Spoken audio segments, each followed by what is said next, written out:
अस्सलाम वालेकुम दोस्तों। उम्मीद है आप सब खैरियत से होंगे।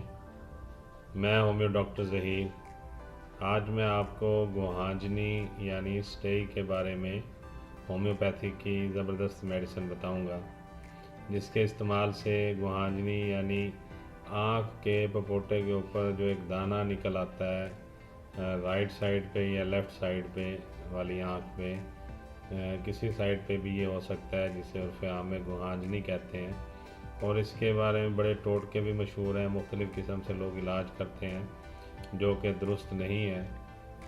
मेडिसिन ही आप इस्तेमाल करें जिससे ये बिल्कुल ठीक हो जाता है, और ख़ास होम्योपैथिक की मेडिसिन में इसका बहुत ज़बरदस्त रिज़ल्ट है। ये जो गुहांजनी होती है ये दाईं आँख के कॉर्नर पे या बाईं आँख के कॉर्नर पे किसी साइड पे भी ये निकल सकती है, और बहुत ज़्यादा इससे दर्द और उलझन महसूस होती है, और फिर इससे मवाद निकलना शुरू हो जाता है, सफ़ेद कलर का मवाद या जर्द कलर का मवाद या फिर पानी की तरह का मवाद निकलता है, जो कि शदीद उलझन का बायस कर बनता है।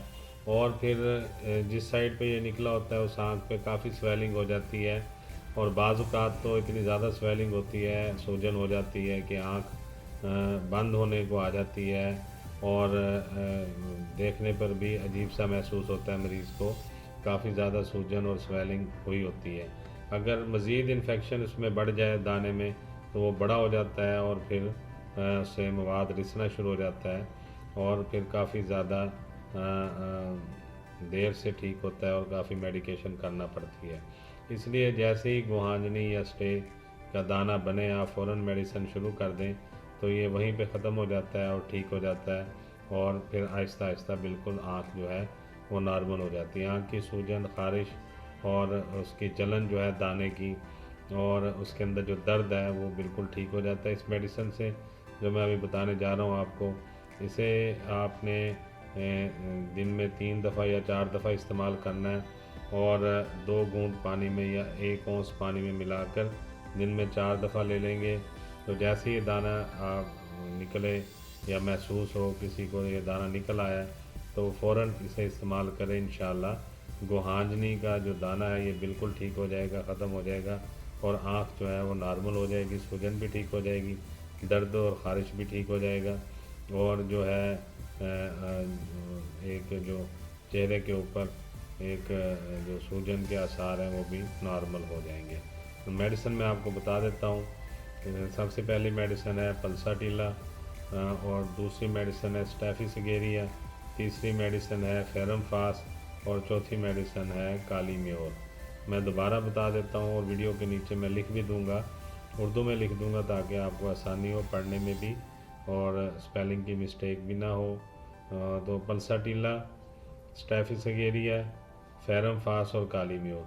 क्योंकि बाज़ात मैं इंग्लिश में जो लिखता हूँ फिर लोग स्टोर पे जाके फ़ोन करते हैं कि जी उसके स्पेलिंग बताएं क्या है, तो फिर मेडिसिन के स्पेलिंग पूछते हैं, तो इसलिए अब बेहतर यही समझा मैंने कि इसको उर्दू में लिख दिया जाए ताकि आसानी से पढ़ा जा सके और उनको याद भी रहे। तो ये जो मेडिसिन मैंने अभी बताई है पल्साटीला, स्टेफिसिगेरिया, फेरोफास और काली म्योर, ये 3x पोटेंसी में लेनी है, और अगर 3x में ना अवेलेबल हो तो 6x में आप ले लें। पल्साटीला भी 3x में, स्टेफिसिगेरिया भी 3x में, फेरोफास भी 3x में, और काली म्योर भी 3x में। अब करना यूँ है कि इन चारों को आपस में आपने मिला लेना है, और उसके बाद इसको जो है आपने दिन में 10 या 15 कतरे दिन में 4 दफ़ा इस्तेमाल करने हैं, 4 दफ़ा पीने हैं 2 घूंट पानी में मिला के। तो इसके इस्तेमाल से आप देखेंगे इंशाल्लाह 2-3 दिन के अंदर अंदर ये दाने का जो सूजन है ख़त्म हो जाएगी, और उसके अंदर जो पस या पानी का रिसना है वो भी ठीक हो जाएगा, और जो ख़ारिश और दर्द है वो भी ठीक हो जाएगा, और आपकी जो गुहांजनी है बिल्कुल नॉर्मल होकर ख़त्म हो जाएगी, आँख आपकी बिल्कुल ठीक हो जाएगी। दोबारा से मेडिसिन सुन लीजिए। पल्साटीला, स्टेफिसिगेरिया, फेरम फास और काली म्योर, ये 3x पोटेंसी में आपने लेके इन चारों को मिक्स करके आपने दिन में 4 दफ़ा या 3 दफ़ा इस्तेमाल करना है। 10 या 15 कतरे सुबह, दोपहर, शाम और रात में भी ले सकते हैं। 4 दफ़ा भी आप इसको इस्तेमाल कर सकते हैं। उम्मीद है आपको आज का प्रोग्राम अच्छा लगा होगा। बहुत सारी दुआओं के साथ मैं होम्यो डॉक्टर ज़हीर आपसे इजाज़त चाहूँगा। एक ख़ास बात जो आपसे करनी है वो ये है कि किसी भी दवाई के इस्तेमाल से पहले आप अपना मुकम्मल सिम्टम मुझे या किसी होम्यो डॉक्टर को बताएं और उसके बाद आप मशवरा लेकर अपने सही मेडिसिन तजवीज़ करवा कर फिर इस्तेमाल करें। और क्योंकि हर आदमी के सिम्टम, बीमारी के सिम्टम दूसरे से मुख्तलिफ होते हैं, इसलिए ज़रूरी है कि आप किसी भी दवाई के इस्तेमाल से पहले अपने डॉक्टर से ज़रूर मशवरा करें और फिर अपनी मेडिसिन तजवीज़ करवा कर इस्तेमाल करें। थैंक यू, बहुत शुक्रिया। अस्सलाम वालेकुम।